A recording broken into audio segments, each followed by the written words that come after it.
আরেকটা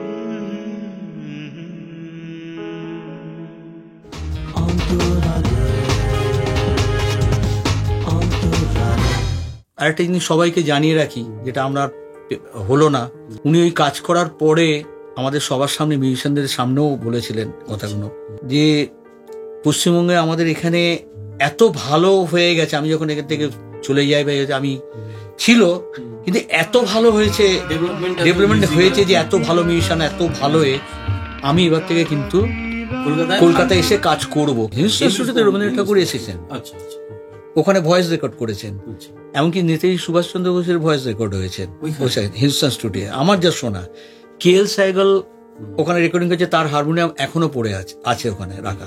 এই যে এত গুণী শিল্পী, হেমন্তদা বলুন, মান্নাদা বলুন, যে কোনো বড় বড় শিল্পী, এনারা যখন আমরা রেকর্ড করতাম, এনারা কিন্তু দেখতেন না কি মাইক ওনার মুখের সামনে, বলছে মাইক তো আমার জানার দরকার নেই, তুমি কি মাইক দিচ্ছ, আমার গান গাওয়ার কথা আমি গান গাইবো, তোমার রেকর্ড করা তুমি রেকর্ড, তোমার দেখা তুমি দেখো, আমার দেখা। এইটাই আমি বলছি, যে ওনারা যে বলে গেছেন কথাটা, সত্যি বলছি যে ওনারা কিন্তু আমাদের কোনো দিন গাইড করেনি, সমীর মিক্সিং এর সময় তুমি রিভার্বটা একটু বেশি দিয়ে দাও, সমীর ওটা একটু কম দিয়ে দিও, ওটা কোনো দিন, ওটা তোমার কাজ তুমি করবে, তোমার কাজ তুমি করবে। দেবব্রত বিশ্বাসের এটা একটা বিরাট ভালো বলেছেন। দেবব্রত বিশ্বাসের রেকর্ডিং আমার করার সৌভাগ্য, সামনাসামনি দেখার সৌভাগ্য হয়েছে, রেকর্ডিং করার সৌভাগ্য যেটা হয়েছে, তখন বিশ্বভারতী থেকে ওনাকে ব্যান্ড করে দেওয়া হয়েছিল যে রবীন্দ্রসঙ্গীত এর জন্য উনি গাইছেন। তখন উনি, আপনার কজন জানেন কি জানেন না জানি না, উনি আধুনিক গান গান। ওই গানটির লাইন ছিল, আমি আহত এক ডানা ভাঙা পাখি। এই দিনটা আমি এখনো ভুলবো না, এবং শেষ জীবন পর্যন্ত আমার মনে থাকবে। আমাকে জাপটে চেপে ধরেছিলেন যে ভাই, বাবা তুই ভাইটি আমার আগে ক্ষমা করে দে। আমি কথাটা বলেছিলাম, কেন বলি তোকে, এবার তোমাকে বলি, আমাদের আমলে যে রেকর্ডিস্ট ছিলেন, রেকর্ডিস্টরা ছিলেন, সব খুব স্বাস্থ্যবান লোক ছিলেন, সব বড় বড় হেভি চেয়ার, ভীষণ ভালো চেয়ার, আর ধুতি পাঞ্জাবি পরা তাগড়াই সব। সেখানে তুমি একটা এরকম এত ছোট অল্প বয়সে, এবারে উষাদি তখন ওখানে বসে বলেন যে সমীর, আমরা একটা বাইরে স্টুডিও করতে পারি না? হ্যাঁ, করা যেতে পারে বলে তখন এই রাধানাথ চৌধুরী রোডে জায়গা খুঁজতে খুঁজতে ওখানে জায়গা পাওয়া গেল। এই উষাদি প্রথমে ওখানে স্টুডিও করলেন, এবং আমি উষাদির সাথে জয়েন করলাম, এবং ওই স্টুডিও তখন আমারই তত্ত্বাবধানে স্টুডিওটা শুরু হলো, এবং দিদি যতটা পেরেছিলেন হেল্প করেছিলেন। নাম ছিল তখন ভাইব্রেশন, এখনো যা নাম আছে সেম নাম, ভাইব্রেশন। আমার বিয়ের দিন ছিল, এবং পঞ্চমদাকে আমি ইনভাইট করি নেমন্তন্ন, এবং শিল্পী মহলও আমার সাথে, দেবশ্রী রায় এবং প্রসেনজি সবাই ছিল, সবাই নেমন্তন্ন এসেছিল। পঞ্চমদা শুনে লাফিয়ে উঠেছিল, সমীর আমি বাংলার এতে বিয়ে বাড়ি কোনোদিন নেমন্তন্ন খাইনি, কোনোদিন, কত বছর হয়ে গেছে, আমি যাবই। আজকের অতিথি প্রখ্যাত সাউন্ড ইঞ্জিনিয়ার শ্রী সমীর দাস দাদা। নমস্কার। নমস্কার দাদা, আপনাকে স্বাগত জানাই আমাদের আজকের অনুষ্ঠানে। প্রথমেই ধন্যবাদ জানাই যে আমার মতো লোককে ডাকার জন্য। খুবই ভালো লাগলো যে পুরনো জিনিস জানার আগ্রহ লোকের থাকবে নিশ্চয়ই, যাতে কিভাবে কাজ হতো না হতো, সেই জন্য ফিলিংস চ্যানেলকে আর একবার ধন্যবাদ জানাচ্ছি। নমস্কার। তখন MG এন্টারপ্রাইজ ছিল, মলিনা দেবী গুরুদাস বন্দ্যোপাধ্যায়ের সংস্থা। সেখানে ওই গ্রামে গঞ্জে গিয়ে ওনারা যে যাত্রাটা হতো, তখনকার দিনে যাত্রা মেনলি, যাত্রা না নাটক যাত্রা দুটো মিক্সড করে হতো। সেটা হতো আপনার ভীষণভাবে নাম করেছিল রামকৃষ্ণ, সারদা মা, এইগুলো তখন প্রচন্ডভাবে হতো। সেইখানে আমি ওই চোঙা নিয়ে দিয়ে মাইক ঝুলিয়ে সাউন্ডটা যাতে অত লোকের সামনে পৌঁছে সেটা করতাম। প্লাস ভবানীপুরে এখনো আছে ভবানীপুর সঙ্গীত সম্মেলন বলে, পূর্ণ সিনেমার সামনে দোতলাতে, ওখানে ওনাদেরই সাউন্ড সিস্টেম থাকতো। আমি ওখানে গিয়ে আমাকে সুযোগ দেওয়া হয়েছিল। সেই সুযোগে প্রচুর গুণী লোকের সংস্পর্শে আসেনি। তখন অভিনেতা পাহাড়ি সান্যালও গান গাইতেন, অনেকে হয়তো জানেন কি জানেন না। মন্টু বোস হারমোনিয়াম বাজাতেন। তারপরে এই সন্ধ্যা মুখার্জি ক্লাসিক্যাল গান, ভিজি যোগ বলুন, আলী আকবর খান বলুন, সব বড় বড় শিল্পীদের ওদের শনিবার এবং রবিবার দিনকে প্রোগ্রাম হয়, এবং এখনো হয়। সেই প্রোগ্রামগুলো জানো, ওইখান থেকে আমার আরো এটা বেড়ে যায় যে আমি এই গান বাজনার মধ্যেই থাকবো, গান বাজনার মধ্যেই করবো। কি 78-79 ইন্ডিয়ান রেকর্ড, মানে হিন্দুস্তান রেকর্ডস কোম্পানি যে ছিল, এখনো আছে অক্ষু দত্ত লেনে, তাদের নতুন সংস্থা তৈরি হয় ইন্ডিয়ান রেকর্ডস বলে। ইন্ডিয়ান রেকর্ডস যখন হয় তখন ওখানকার যে কর্ণধার ছিলেন মোহন সাহা এবং শোভন সাহা, এনারা হচ্ছে শিশি শাহ মানে চণ্ডীচরণ সাহার ছেলে, এখনো দোকান আছে ধর্মতলার মোড়ে, ওনার ছেলে। এবং তখন কোনো কারণে আমাকে ওনাদের খুব পছন্দ হয় যে তুমি কি কাজ করতে ইন্টারেস্টেড, আমরা নতুন সংস্থা করেছি। আমি বলছি হ্যাঁ স্যার, আমি তো ইচ্ছা আছে। আমাকে ডেকে পাঠান, আমি ফ্যাক্টরিতে ওখানে সেই সালে জয়েন করি। এবং ওই ফ্যাক্টরিতে যখন যাই, ফ্যাক্টরিতে তখন ডিস্কের সময় রেকর্ড, তখন যে ডিস্ক বলতে 78 থেকে ইপিএসপি এলপি এই সাথে ট্রান্সফার হচ্ছে। সেই সময় হিন্দুস্তান স্টুডিও যেটা অকুর দত্তনের ছিল তখন কোনো কারণে বন্ধ হয়েছিল। বন্ধ হয়েছিল মানে কোনো কারণে বাইরে স্টুডিও ভাড়া করে করা হতো রেকর্ডিং। মেনলি টেকনিশিয়ান স্টুডিও আমাদের যেতে হতো, আমাকে টেপ রেকর্ডার নিয়ে যেতে হতো ওখানে। যে এই যে রেকর্ডিং সেকশনটা আপনি মানে রেকর্ড যখন করছেন, সেই প্রক্রিয়াটা কিভাবে হতো? হ্যাঁ, রেকর্ডিং তখনকার দিনে দেখুন, হিন্দুস্তান যখন আমি কাজ শুরু করি যখন হলো, তখন কিন্তু একটা মাইক্রোফোনে রেকর্ডিং হতো।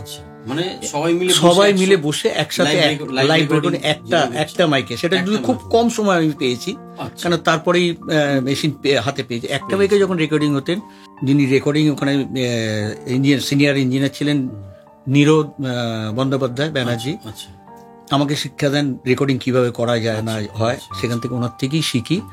তখন উনিই দেখিয়েছিলেন কিভাবে ব্যালেন্স হয়। ব্যালেন্স বলতে ধরুন একটা মাইক তো, এবং খুব পাওয়ারফুল মাইক, নয়ম্যান কোম্পানির এই মাইক ছিল তখনকারও, গ্রিন কালার। তখন কি হতো, আর্টিস্টকে প্রথমে সেট করা হতো মাইকটা, প্রথম যেহেতু ফার্স্ট প্রেফারেন্স ওনাদের, তারপরেই আসা তবলা বা রিদিম যেগুলো, সেইগুলোকে আগে পরে করে নেওয়া হতো। সব কি বসে হতো না, কিছু কিছু তবলা ফবলা দাঁড়িয়ে হতো, যেহেতু আর্টিস্ট দাঁড়িয়ে গাইছেন তখন দাঁড়িয়ে, তখন ওই চৌকি ওই সব নানা রকম সাইজ করা ছিল।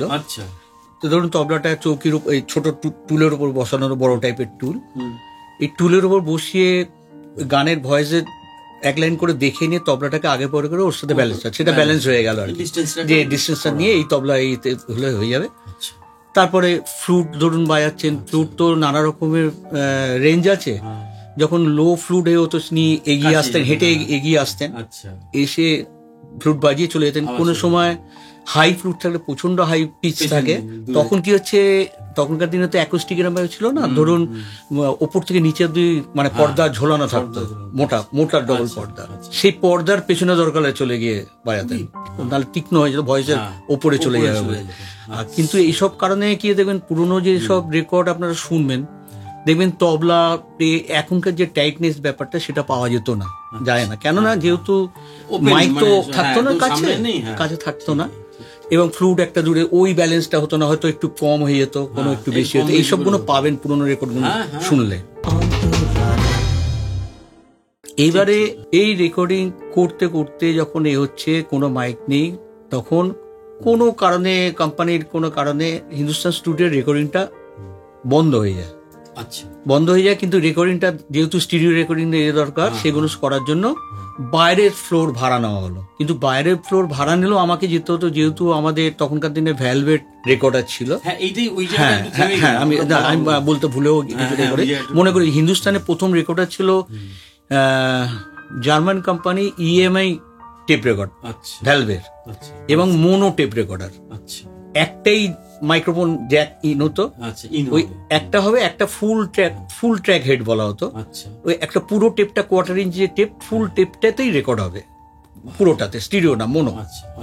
এবং আমাদের কন্ট্রোল রুমে ছিল ছোট্ট একটা, তখন একটি খালি বড় স্পিকার ডান দিকে লাগানো থাকতো, ওইখান দিয়ে আমরা শুনতাম। আর একটা মস্ত বড় জিনিস ইন্টারেস্টিং, যেটা আপনারা এখন ভাবতেই পারবেন না, এখন টক ব্যাগ হয়ে গেছে, হেডফোন হয়ে গেছে, তখন হেডফোনও ছিল না, টক ব্যাগও কিছু ছিল না। আমাদের সামনে ছোট কাঁচ থাকতো, এরকম গার্ড দেওয়া দুটো এতে, এই কাঁচটাকে স্লাইডিং সরিয়ে দিয়ে কথা বলতে হতো।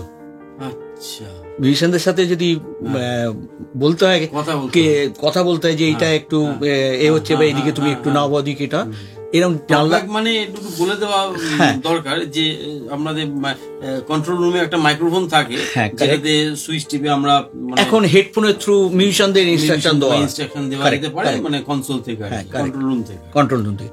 সেটাই তখন এসব সিস্টেম ছিল না বলে আমাদের সরিয়ে একটু কাঁচের স্লাইডিং কাঁচ করা থাকবে, ওই সরিয়ে কথা বলে আবার কভার করা, নিশ্চয়ই, হ্যাঁ, ওপর কভার করা, কার্টন দেওয়া। আর তাছাড়া কিছু তখন তো এত চেঁচামেচি ছিল না, কোনো অসুবিধা হতো না। তবে হ্যাঁ, মস্ত বড় যেটা অসুবিধা হতো, তখন পাখা ছিল, এসি ছিল না।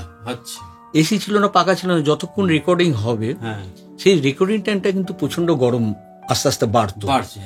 এই কারণে রেকর্ডিং তো তখন লাইভ রেকর্ডিং হতো, একটা রেকর্ডিং গানের যা টাইম নর্মাল টাইমে রেকর্ডিং হতো, এবং কেউ যদি ভুল করতো একটুখানি তার জন্য আবার রিটেক হতো, যে কোনো কারণে এই টাইপের। তবে রিটেক খুব কমই হতো, কেন তখনকার দিনে কি হচ্ছে না, প্রচন্ডভাবে ভালোভাবে রিহার্সাল হয়ে একদম বসেই যেত, তখন রেকর্ডিং এ যাওয়া হতো। হ্যাঁ, তারপর ভুল বশত কোনো সময় হতো না, যে তা না হতো। এমনও তো হয়েছে যে রিহার্সাল করা অবস্থায় এত ভালো রিহার্সাল হচ্ছে, হয়তো মিউজিক ডাইরেক্টর বলেছেন তুমি রেকর্ডিং মেরে দাও, রিহার্সালটাই রেকর্ডিং হিসেবে হয়ে গেছে। হ্যাঁ, এরকম সময় অনেক কিছু হয়েছে এক এক সময়। হ্যাঁ, হয়েছে, কাউকে না জানতে দিয়ে কিন্তু প্রবলেম হচ্ছে, ওই কিছু বলো না মেরে দাও। হ্যাঁ, হয়েছে, কাজও হয়েছে, অনেক কাজও হয়েছে। আবার আমরা ফিরে আসি তখন। হ্যাঁ, এবার মনো রেকর্ডিং যখন হচ্ছে, এবার যখন স্টুডিওর যুগ চলেছে, স্টুডিও রেকর্ডিং আর দরকার, তখন যেহেতু আমাদের সেটআপের মধ্যে কোনো ছিল না, কোনো কারণে স্টুডিওতে তুললেন, ওটা বন্ধ হয়ে যায়, গিয়ে বাইরে তখন রেকর্ডিং হতো। কিন্তু আমাকে স্টুডিও টেপ রেকর্ডারটা নিয়ে তখন আবার টেপ রেকর্ডার চেঞ্জ হলো, ম্যাগনাগড কোম্পানির ভ্যালভেট টেপ রেকর্ডার, ওটা স্টুডিও হেড, স্টুডিও রেকর্ডিং। এবং যেখানে গিয়ে রেকর্ডিং করা হতো ম্যাক্সিমাম বেশি আমাদের টেকনিশিয়ান স্টুডিওতে কাজ হতো তখন। কিছু হতো আমাকে অন্য একটা কন্ট্রোল রুমের পাশেই জায়গা দেওয়া হতো, ওরা ফিড দিত আমার টেপেতে।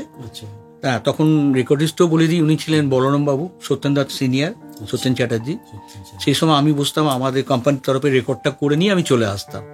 করতে করতে স্যারের সাথে, মোহনবাবুর সাথে আমার কথা হয় যে স্যার, আপনাদের এই স্টুডিওতে এত গুণী লোক, বাবা মার মুখে শুনেছি যেখানে এত এত গুণী লোক এখানে কাজ করে গেছেন, রবীন্দ্রনাথ ঠাকুর পর্যন্ত নিজে এসছেন। হ্যাঁ, ঠিক না, হিন্দুস্তান স্টুডিও, হিন্দুস্তান স্টুডিওতে রবীন্দ্রনাথ ঠাকুর এসেছেন, ওখানে ভয়েস রেকর্ড করেছেন, এমনকি নেতাজি সুভাষচন্দ্র বোসের ভয়েস রেকর্ড হয়েছে হিন্দুস্তান স্টুডিও। আমার যা শোনা, KL সাইগল ওখানে রেকর্ডিং করেছে, তার হারমোনিয়াম এখনো পড়ে আছে ওখানে রাখা। হ্যাঁ, তো স্যার আপনি এই স্টুডিও বন্ধ করে দিয়ে বাইরে কেন রেকর্ডিং করছেন? তখন আমাকে বলা হয়েছিল যে কেউ কেউ বলছেন যে না, এখানে স্টুডিও রেকর্ডিং কি করে হবে। তা আমাকে বলছি তুমি, হ্যাঁ স্যার হবে এখানে, কেন হবে না, না তুমি পারবে? আমি হ্যাঁ আমি পারবো, আমাকে যদি সুযোগ দেওয়া হয়। তা বলে তোমার কি লাগবে? আমি স্যার একটা মিক্সার লাগবে, কারণ আমাদের মিক্সার বলে কোনো বস্তু ছিল না তখন, আর কিছু মাইক্রোফোন লাগবে, কেন আমাদের তো একটাই মাইক্রোফোন। তখন মোহনবাবু বাইরে থেকে আমাকে একটা মিক্সার এনে দেন, 6 চ্যানেল অনলি। তখন 6 চ্যানেলে মিক্সার পেলাম, মানে একটা মাইক থেকে আমি 6টা মাইকে রেকর্ড করতে পারবো। তো তখন কাছে বিরাট ব্যাপার। এবং আপনারা শুনলেও মানে আশ্চর্য হয়ে যাবেন যে একটা ড্রামসে এখন কটা মাইক লাগে। আমাদের ধরুন তখন 6টা মাইক পেয়েছে, একটা তো ভোকালে দিতেই হবে মেন, আমার হাতে রইলো 5টা। এইবার হচ্ছে একটা তবলা ফলো বলে আলাদা কিছু আছে, কারণ তবলা আছে, ঢোল আছে, ড্রামস আছে, ম্যানুয়াল ড্রামস, তখন তো এইসব অক্টোপ্যাড ছিল না, সব নিয়ে একখানা মাইক। যেহেতু একটা মাইকে পুরো রেকর্ড, তখন ড্রামস মিউজিশিয়ান একটা মাইক আমি ইউজ করলাম। হ্যাঁ, এইবার হ্যাঁ না আগে পিছনে নিয়ে একটা জায়গা ধরে যেখান থেকে হচ্ছে ওইভাবেই। এবার বাজানোটা তখনকার দিনে সবাই কন্ট্রোল করে বাজাতেন, কোনো অসুবিধা হতো না, মাপা। হ্যাঁ, যে বিকট জোর বাজানো কেন বাজাতেন না, কেউ বুঝে বাজাতেন। এইভাবে রেকর্ড হয় তো, যার মিউজিক আসবে যখন তখন জোরে বাজালো হয়তো। তো করে এইবার ভাগ করে ওই ইনস্ট্রুমেন্ট, ধরুন ভায়োলিনে একটা গ্রুপ ভায়োলিন আছে, 4 জন বাজাচ্ছেন, হয়তো একটা মাইক, এইভাবে করে 6টা মাইকের বেশি আমার তো হাতে আর জায়গা নেই নিয়ে। কিন্তু আমাদের হিন্দুস্তান স্টুডিও আরম্ভ হলো রেকর্ডিং স্টুডিও রেকর্ডিং। তখন কলকাতায় প্রথম? না না না, অন্য জায়গায়, কলকাতা HMB-তে তো তখন রেকর্ডিং হতো, তখন স্টুডিও রেকর্ডিং হচ্ছে। কিন্তু তখনকার HMB পুরোনো রেকর্ড যদি পান দেখবেন, খেয়াল করবেন, রেকর্ডিং তখন স্টুডিও বলতে হতো, কেন তাদের মেশিনের ক্যাপাসিটিও ছিল না। ক্যাপাসিটি ছিল 2টো চ্যানেলে একমাত্র প্যান করা যেত, প্যান বলতে লেফট অ্যান্ড রাইট করা যায়।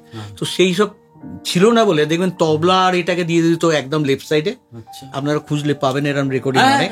হ্যাঁ, কেন ডিউ এখানে কিন্তু রেকর্ডিস্টেড ফর কিছু নয়, কারোর কিছু নয়, কারণ ফেসিলিটি ছিল না মিক্সারে। ওটা ডিভাইড করে দিত, স্টুডিও বলতে একদিকে রিদিম চলে গেল আর ভয়েসটা সেন্টারে রাখা হতো, বা একদিকে ভয়েস চলে গেল। তখন HMB প্রথম মিক্সার ছিল 8 চ্যানেলের আমার যেটুকু দেখা বা শোনা, হ্যাঁ, আচ্ছা। 8 চ্যানেলের সনি মিক্সার প্রথম এসেছিল ওনাদের, সনি মিক্সার, আর আমার এসেছিল অ্যালিস। সেই মিক্সার কিন্তু এখনো হিন্দুস্তানে আছে। তাহলে পার চ্যানেলের কি প্যান ছিল প্রত্যেকটা না, চ্যানেলে? এখন হয়ে গেছে পার চ্যানেল, তখন ছিল না। আমার 6 চ্যানেলে ছিল, একটা আমার 6 চ্যানেলের প্যান ছিল, প্যান ছিল, কিন্তু প্রত্যেকটা ইন্ডিভিজুয়াল প্যান, ইন্ডিভিজুয়াল 6 চ্যানেলের প্যান ছিল, প্যান করা যেত। কিন্তু সনি এইচএমভিতে যেটা সনি ছিল তাতে কিন্তু দুটো চ্যানেলের প্যান ছিল ওই মডেলটাতে পার্টিকুলার। আমার খেয়াল আছে শিল্পী ছিলেন ধীরেন বোস নজরুলগীতিতে, এবং ধীরেন বোস রেকর্ডিং করতে এসে আমাদের তখন মিস্টার সদ্য ভিভাল সারা আমাদের ম্যানেজার ছিলেন, রেকর্ডিং ম্যানেজার। ওনার তত্ত্বাবধানে আমরা কাজ করতাম।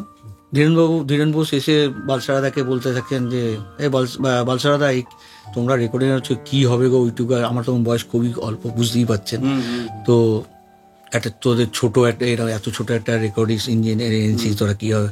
তো বালসারাদা বলছেন তুমি কাজটা করো না, দেখো না কি হয় না হয়। এবং যদি স্টুডিও রেকর্ডিংটা ফেল করি আমরা করতে গিয়ে, তাহলে ওই মোনো সিস্টেমটা রাখা হয়েছিল যে হ্যাঁ, নীরদবাবু যেরকম ভাবে করতেন ওরম ভাবেই রেকর্ড করে নেবেন মনে করে। কিন্তু মানে ঠাকুরের ইচ্ছে, সেদিন রেকর্ডিং যখন প্রথম হয়, শোনার পর সবাই খুব প্রচন্ডভাবে খুশি হয় এবং অনেক ইমপ্রুভ আওয়াজ বোঝা গেল। তো সেই থেকে হিন্দুস্তানে স্টুডিও রেকর্ডিং আরম্ভ হলো। আপনার হাত দিয়ে সূত্রপাত হলো। হ্যাঁ, স্টুডিও রেকর্ডিং হিন্দুস্তান স্টুডিওতে আরম্ভ হলো আমার হাত দিয়ে।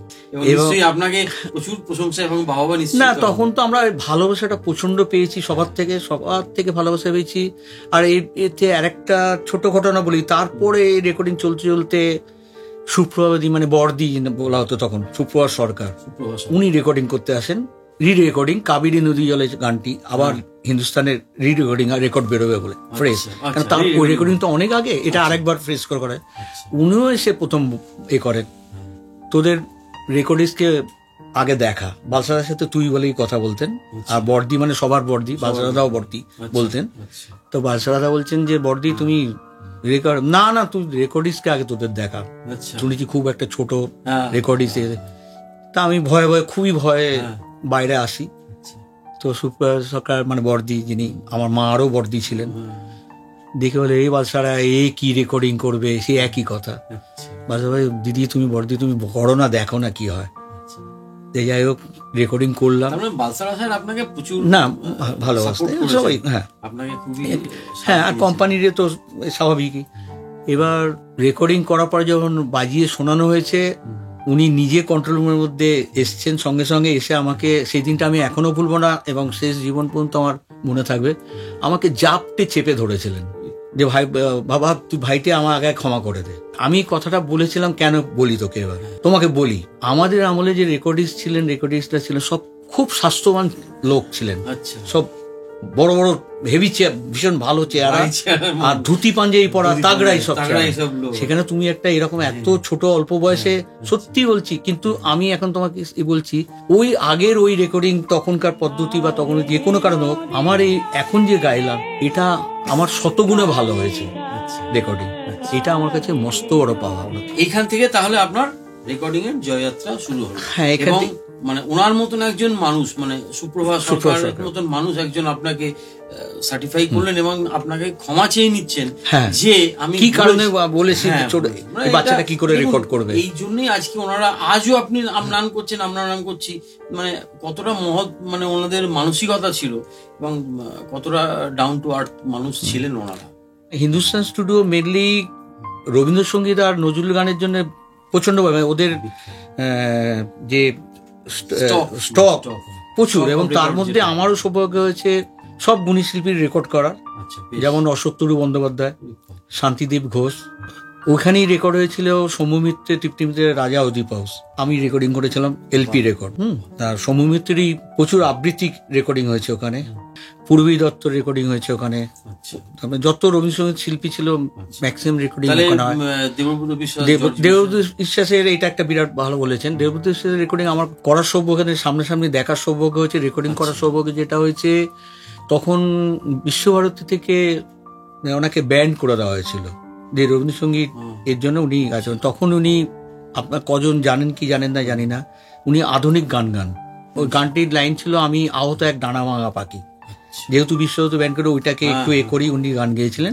সেটাও লিখেছিলেন? এটা এক্ষুনি আমার বলা খেয়াল করছি। মুশকিল আছে, এটাকে এখন এত বছর তো প্লাস হচ্ছে ওনারই তখন। সুর তাহলে নিশ্চয়ই, হ্যাঁ, নিশ্চয়ই। এবং এটা ইন রেকর্ডই হিন্দুস্তানের রেকর্ড হ্যাঁ, আছে, রেকর্ড আছে, ওদের হ্যাঁ, কোম্পানি আছে রেকর্ডটা। আচ্ছা, আর ওই স্টুডিওতে বসে সলিলদার সাথে আমার কাজ করার প্রথম সৌভাগ্য হয়। আচ্ছা, সলিল চৌধুরী, হ্যাঁ, কি গান? সলিলদার হচ্ছে সুবীর সেনের গান অধিকার কে কাকে দেয়, অধিকার কেড়ে নিতে হয়, আরে, উল্টো দিকে ধরনীর বুকে, এই গানটা ছিল। আরো দুটো গান ছিল, নাম মনে পড়ছে না, 4টে গান রেকর্ড হয়েছিল। আচ্ছা, এবং ওই প্রথম মাল্টিট্র্যাক রেকর্ডিং সলিলদার কাছে প্রথম আসে কোয়ার্টার ইঞ্চিতে টেপ রেকর্ডার। আচ্ছা, সেই টেপ রেকর্ডার উনি কিন্তু সঙ্গে নিয়ে এসেছিলেন রেকর্ড করার জন্য, আচ্ছা। কিন্তু আমার জানা ছিল না, সলিলদারও অতটা নলেজে এ ছিল না, আর আমাদের কানেকশনও ওইভাবে প্রস্তুতি ছিল না। হ্যাঁ, হ্যাঁ, সেই জন্য আমি বলেছিলাম সলিলদার, তো আমি তো জানি না, এটা তো আমার পক্ষে না, তুমি যদি ব্যবহার করতে পারো হ্যাঁ, এই রেকর্ডারটা আমার ব্যবহার করতে পারো। কিন্তু দুর্ভাগ্যবশত আমরা তখন পারিনি। জানা হয়। সুবিধার ওই রেকর্ডিংও কিন্তু টানা লাইভ রেকর্ডিং হয়েছিল,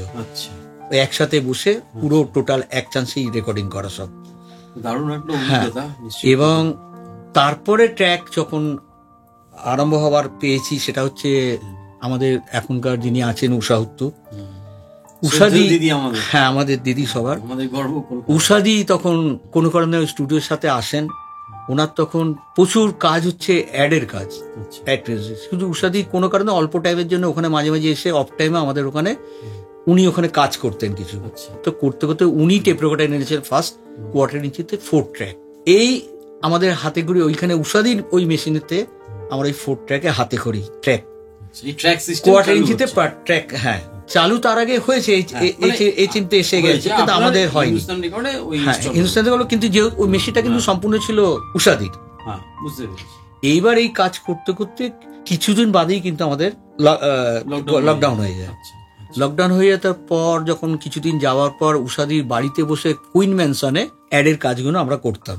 আচ্ছা, কেন উষাদির সাথে তখন অ্যাটাচ হই, উষাদির সাথে আমি অ্যাটাচ হয়ে যাই। উষাদি ওখানে বসে যখন এসে তখন ওই বাড়িতে বসে আমার খেয়াল আছে এখনো পন্ড ড্রিম কিম ওখানে আচ্ছা। রেকর্ডিং হয়েছিল। পন্ডসে, হ্যাঁ, পোলার ফ্যান আচ্ছা, অ্যাড ওখানে প্রথম পোলার ফ্যান আসে রেকর্ডিং হয়েছিল। এবার উষাদি তখন ওখানে বসে বলেন যে সমীর, আমরা একটা বাইরে স্টুডিও করতে পারি না?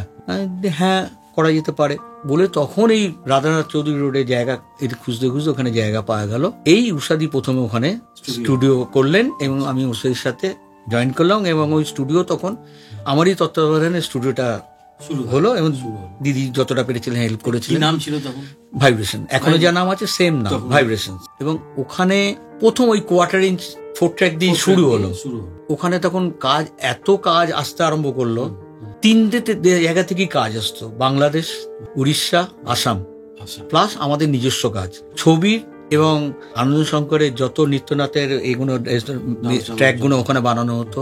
মমতা দিও আরম্ভ করলেন, মমতা দিরও কাজ ওখানে আরম্ভ হলো, এবং আমরা দিনে রাত্রে ওখানে কাজ শেষ করতে পারতাম না, এত কাজ। এবার তারপরে ওর সাথে ঢুকে গেলেন, কাজ করতে এলেন আনন্দমার্গিরের কাজ। এবার আনন্দমার্গিরা বলতে থাকলেন আমাদের সপ্তাহে অন্তত 3 দিন করে ডেট দিতে হবে পুরো। উষাদি তখন ঠিক করলেন যে সমীর কি করা যায়, আর একটা স্টুডিও করা যেতে পারে? হ্যাঁ দিদি, হ্যাঁ আপনি যদি পারেন আমি রাজি আছি। উষাদির ওই বিল্ডিং এই ওপরে ফ্লোরে ছিল ব্যাংক, ফেডারেল ব্যাংক, এবং ফেডারেল ব্যাংকের ওপরে খালি ছিল ওই বড়তে, ওখানে আরেকটা স্টুডিও তৈরি করা হলো।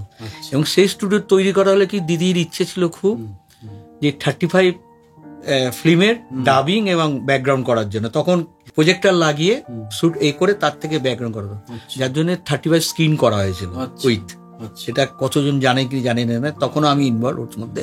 এবার ওই দুটো স্টুডিও মিলে একসাথে কাজ আরম্ভ হলো, তাতেও শেষ করা যাচ্ছে না, এত কাজ দিনে রাত্রে। মানে ওই দিনগুলো ভাবলে এখন সত্যিই বলছি ভাবা যায় না। এবং ওই স্টুডিওতে প্রথম কাজ শুরু করেছিলেন, আমাদের প্রথম ওপেনিং নিয়ে খেলাছে হিমাংশু বিশ্বাস। হ্যাঁ, হিমাংশু বিশ্বাস এবং শৈলেশ রাও কাজ আরম্ভ করেছিলেন, নিচে থেকে আরম্ভ করেছে, ওপরেও কাজ করতেন। তখন দিনে রাত্রে ওই স্টুডিওতে ধরুন ওপরে অলোকনাথ দে কাজ করছেন, নিচে দিলীপ রায় কাজ করছেন। হ্যাঁ, যেমন আমি নাম করতে পারি রাহুল সেতার বাজায়, যে ওই স্টুডিও প্রথম আসে, এরকম অনেকেই ওই স্টুডিওতে প্রথম আসে, তারা দেখুন আজ কোথায় বাজাচ্ছেন সব। আর ওই সময় কিন্তু প্রচুর ওখানে বাংলাদেশের ছবির কাজ হয়েছে, সেগুলো আমার সত্যি বলছি এখন আমার কোনো মনে নেই। আর তখন আমরা ইন্টারেস্ট থাকতো না কার ছবি কার কি, কে এসছেন কাজ করতে, এইটাই থাকতো। তখন বাংলাদেশ থেকে আলাউদ্দিন আলী সাহেব, সমর দাস, সত্য সাহা, অনেক ডাইরেক্টররা আসতেন। বাংলাদেশ, আসাম, উড়িষ্যা, এই 3 জনের কাজ কিন্তু আমরা ভাইব্রেশনে কাজ করেছি আচ্ছা, প্রচুর। তো এই রেকর্ডটা হচ্ছে কিসে তখন? রেকর্ড হতো 1/2 ইঞ্চ টেপে, তখন আগে ছিল 1/4 ইঞ্চ 8 ট্র্যাক, এই 4 ট্র্যাক। আচ্ছা, এই যখন 8 ট্র্যাক এলো, 8 ট্র্যাক 1/2 ইঞ্চ 8 ট্র্যাক হলো এলো এখানে। তারপরে আমি কোনো কারণে কাজের এতে আমাকে জায়গা চেঞ্জ করতে হয়, রেকর্ডিংটা অন্যটা না, অন্য সবকিছুই দিদির সাথে এখনো স্টিল আছে কাজকর্ম সবই। মানে কর্মসূত্রে আমি অন্য স্টুডিও তৈরি হয় তখন একটি, এবং সেখানে আমি জয়েন করি, সেটা হচ্ছে বেহালার অডিও সেন্টার। এবার এই অডিও সেন্টারে হচ্ছে যখন শুরু করলাম 8 ট্র্যাকেরই অন্য মডেলের 8 ট্র্যাক দিয়ে আমরা অডিও সেন্টারে কাজ আরম্ভ করি। এবং তখনকার দিনে অজয় দা ম্যাক্সিমাম ওখানে ছবির কাজ করতেন, অজয় দাস, সুকেন দাস, হ্যাঁ, এনাদের যত ছবির কাজ ম্যাক্সিমাম ওখানে কাজ করা হতো। এবার ওইখানে ওই সময় কি মানে গান হতো প্লাস ব্যাকগ্রাউন্ড হতো, হ্যাঁ ব্যাকগ্রাউন্ড হতো, হ্যাঁ দুটোই হতো, ব্যাকগ্রাউন্ড হতো, কিন্তু ব্যাকগ্রাউন্ড মাল্টিট্র্যাক হয়তো হতো না, সব ডাইরেক্ট পিস বলে ছোট ছোট করে 1/4 ইঞ্চ রেভক্স মেশিনে স্টেট টেপটা হতো রেকর্ডে, কিন্তু গান ফান মাল্টিট্র্যাক 8 ট্র্যাকই হতো। এবার 8 ট্র্যাক করতে করতে কিন্তু ট্র্যাক এবার বাড়ার দিকে গেল, বেড়ার বলতে এবার ডিজিটালে এসে গেল। এইখানে তখন আসে ভিএইচএস টেপ আসে, এই মাল্টিট্র্যাক, যেটাতে আপনারা ক্যাসেটটাতে আপনারা ছবিও দেখা যায়।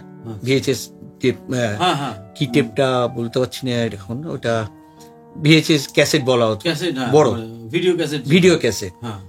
ওই মেশিন এলো অ্যালিসিস কোম্পানির মাল্টিট্র্যাক 8 ট্র্যাক, এবং 8 ট্র্যাক আরম্ভ হওয়ার পর ওর সুবিধা পাওয়া গেল ডিজিটাল বলে, ইন্টারলক করে ট্র্যাক বাড়ানো যায়।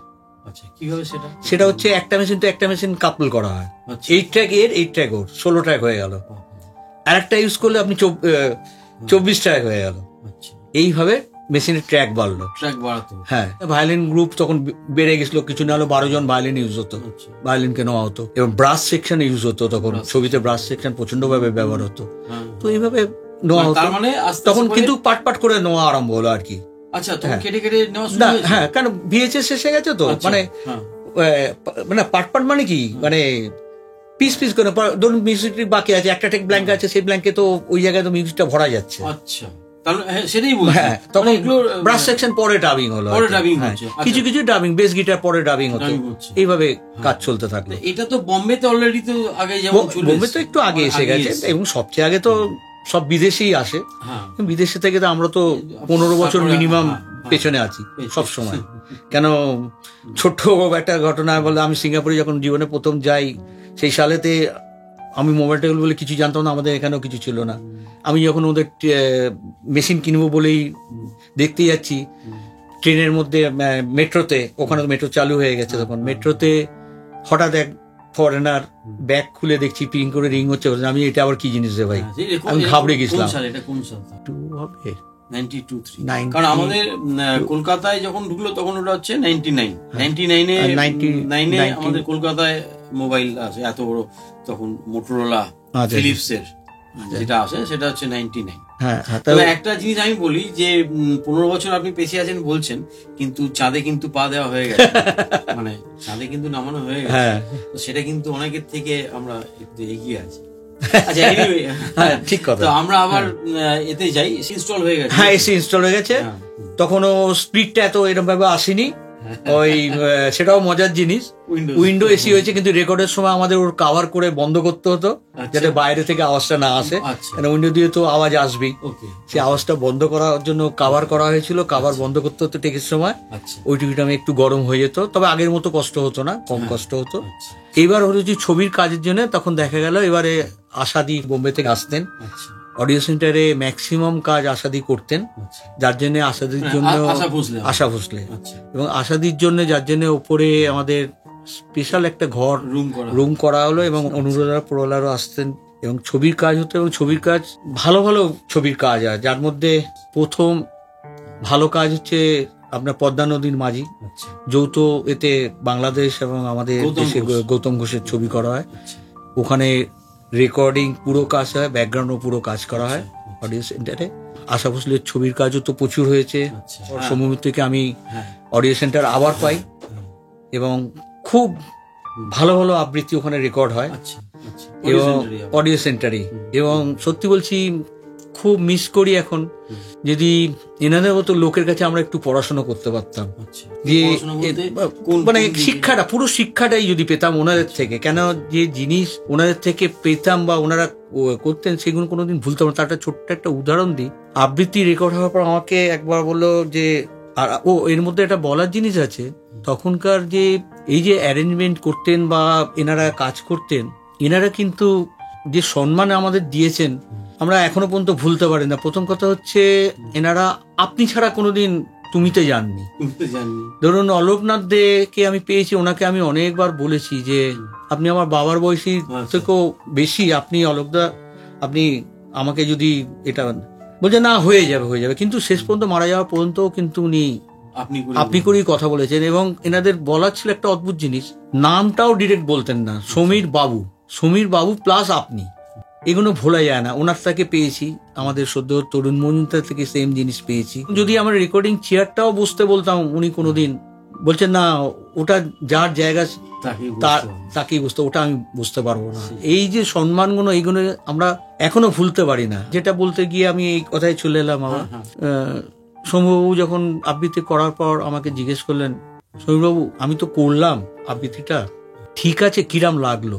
আমি বলেছিলাম, দাদা ভালো, খুব ভালো, খুবটাও বলিনি, হয়তো ভালো বলেছি না, এটা ঠিক উত্তর হলো না।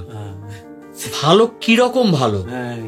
তো আমি ছোট বুদ্ধিতে কিরকম ভালো বলতে আমি বোঝাতে পারছি না কিরকম ভালো।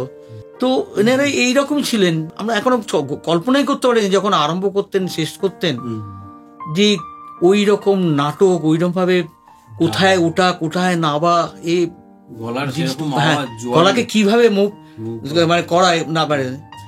আর তার সাথে ওনার মেয়েরও রেকর্ড করার সৌভাগ্য হয়েছে ওই স্টুডিওতেই, আমার একক, যেটা নাথবতী অনাথবত, হ্যাঁ, সেটাও আমার গায়ে এখনো কাটা দেয়, যে একটা এইভাবে মাইকের সামনে বসে এক নাগারে এই অভিনয়টা করা যায়, মানে মনে হচ্ছে যেন সচক্ষে নাটকটা দেখছি, মনে হচ্ছে এরাও, এটা ভাবা যায় না।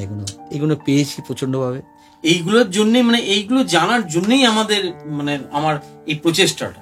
আমি আশা করব আরো আমাকে যেরকম ডেকেছেন, এরকম যারা পুরনো এখনো আছেন বা এ করেন, তাদেরকে ডেকেও এগুলো একটুখানি করলে সবার কাছে আরো সবাই জানতে পারবে জিনিসটা কি আছে। অনেকে হয়তো জানেন না, অনেকের আগ্রহ আছে কিন্তু পান না। আপনার এই কোম্পানি এতে সবাই যাতে পায়। আমি তো সবসময় বলছি, আপনাদের মতন মানুষ আমার এখানে আসছেন বা এই ধরনের অনুষ্ঠান করতে পারছি, আমি নিজেকে খুব ধন্য মনে করছি। এবং আমি আগেই বলেছি যে আমি চেষ্টা, মানে ইচ্ছা অনেক অনেক বড় একটা ইচ্ছে, কিন্তু সামর্থ্য খুবই ক্ষুদ্র। আমরা তো বলতে পারি একটা ভালো কাজের দাম অটোমেটিকলি আসবেই, বাধ্য। আপনাদের আশীর্বাদ, ভালোবাসা। আচ্ছা, আবার আমি গানে ফিরে আসি, ছবির কাজেতেই বলতে পারি। এরপরে আরো একটু জিনিস একটু বিশ্লেষণ করবেন, যে ড্যাট কি তখন আছে নাকি না, তখন এই ড্যাট রেকর্ড, স্পুল রেকর্ড, আমি বলি, হ্যাঁ, এই তফাৎটাই বলে দিই। যখন অ্যানালগ রেকর্ডিং হতো, তখন যাই করুন, স্টেট রেকর্ডিং করুন বা ট্র্যাক করুন, যাই করুন, তার মাস্টার হতো রেভক্স, মানে স্টুডার কোম্পানি, রেভক্স কোম্পানি, বা স্টিরিও টেপটাকে দুভাগে ভাগ করা হতো, লেফট আর রাইট করে। স্পুল টেপ রেকর্ডার মাস্টার হতো অ্যানালগ রেকর্ডিং এ। এবং ফিল্মের যে কাজ হতো, এই মাস্টার যাবে ক্যাসেট রেকর্ড বা যে ক্যাসেট যাই বেরো, তার জন্য কিন্তু ওই স্পুলটাই মাস্টার। আচ্ছা, কিন্তু ফিল্ম যখন ফিল্মে শুটিং এর পারপাসে অ্যাড হবে বা ফিল্মে গিয়ে অ্যাড হবে, সেটা কিন্তু টেপ থেকেই, এই কোয়ার্টার ইঞ্চ টেপ থেকেই অ্যাড হবে। কিন্তু সিনক্রোনাইজ টেপ রেকর্ডারে তাকে তুলতে হতো, নাহলে কিন্তু শুটিং এ সিঙ্ক হবে না, হতো না, মানে ভয়েস চলে যাবে একদিকে, লাইট চলে যাবে। যার জন্য তখনকার দিনে মেশিন ব্যবহার হতো, ছোট্ট দেখতে মেশিনটি ছোট, নাগড়া বলে মেশিনটি ব্যবহার হতো। নাগড়া মেশিনটা হচ্ছে শুটিং এর ক্যামেরার সাথে তার সিনক্রোনাইজ, যার জন্য আমরা মানে প্রত্যেক সিনেমার মানে লাস্টে যখন দেখি নামের এই যে এটা যায়, নেম লিস্ট গুলো যায়, ওখানে নাগড়া বলে একটা মেশিনের উল্লেখ থাকে। আজকে ক্লিয়ার হলো যে এটাকে বলা হয় না। নাহলে আপনি যদি রেভক্স থেকে টেপটা যে কোনো টেপ রেকর্ডারে চালিয়ে আপনি শুটিং করেন, ও লিপসিং হবে না, মানে বেরিয়ে যাবে, ফ্রেম থেকে বেরিয়ে যাবে। আমাদের এখনকার অডিও ইন্টারফেস যে জিনিসটা কাজ করছে, হ্যাঁ, ওই কাজটা তখন নাগড়া মেশিন করতো। এখন যার জন্য ওটা দরকার হয় না। হ্যাঁ, এখন দরকার হয় না, কেটে কেটে আপনি ফ্রেম টু ফ্রেম বসাতে পারেন। হ্যাঁ, তখন নাগরা মেশিন ছাড়া আমরা যতই রেকর্ড করি যাই করি, নাগরা মেশিন নিয়ে ফিল্মের তরফ থেকে আমাদের কাছে লোক আসবে, আমরা ওই টেপটা প্লে চালিয়ে তাকে কপি করে দেবো। কপি দুটো কপি হবে, একটা ক্যাসেট কোম্পানিতে যাওয়ার জন্য বা রেকর্ড কোম্পানিতে যাওয়ার জন্য, একটা থেকে ওরা 3টে পিস করে দেবে, শুট করবে, এ করবে, ওর থেকে শুট করবে, শুটিং করবে। হ্যাঁ, ডাবিং ওইটাই ব্যবহার হবে। আর তখন তো ধরুন আপনার এতে হয়েছে ডাবিং বলতে, তো তখন ফিল্মে তো আর ডাবিং আলাদাভাবে তখন হচ্ছে না, ফিল্মের শুট যখন হচ্ছে ওইটাই ফাইনাল। না, যখন আপনি কেটে কেটে করছে, কিন্তু যখন এটা যাবে তখন কিন্তু অরিজিনাল ওই নাগরা টেপ থেকে ওটা ডাইরেক্ট যাবে, ডাইরেক্ট যাবে। তারপরে এবার ডিজিটাল যেই হলো, ডিজিটালের মাস্টার তখন কিন্তু যে কেউ অ্যানালগে নিতে চায় তাহলে রেভক্সে যাবে বা ওই ক্যাটাগরি টাইপের মেশিনে কোয়ার্টেনিসিতে যাবে। ডিজিটাল হলেই চলে যাবে তখন কিন্তু ডেটে। এবার যখন সিডি এলো তখন কেউ সিডিতেও নিত। কাজ করতে করতে তখনকার দিনে কোনো বিশেষ কোনো অভিজ্ঞতা কিছু মনে পড়ছে? দেখুন তখনকার আর এখনকার মধ্যে, এখন যেমন নানা রকম সাউন্ড এফেক্টস সব রেডি ভিএসটি লাইন থেকে এনাতে পাওয়া যেত, আমাদের তখন করতে হতো, যেটা ওটা স্যাটিসফাই হতেন না, আমার চাই এটা। যার জন্য দুটো উদাহরণ আপনাকে দিতে পারি। সঞ্জিত ঘোষ বলেছিলেন, পাপেট শো করতেন, তার আলাদিন একটা পাপেটের বিরাট গ্রুপ ছিলেন, পাপেট করেন, এবং তার পুরো অ্যারেঞ্জমেন্ট করেছিলেন কল্যাণ সেন বর্ডার।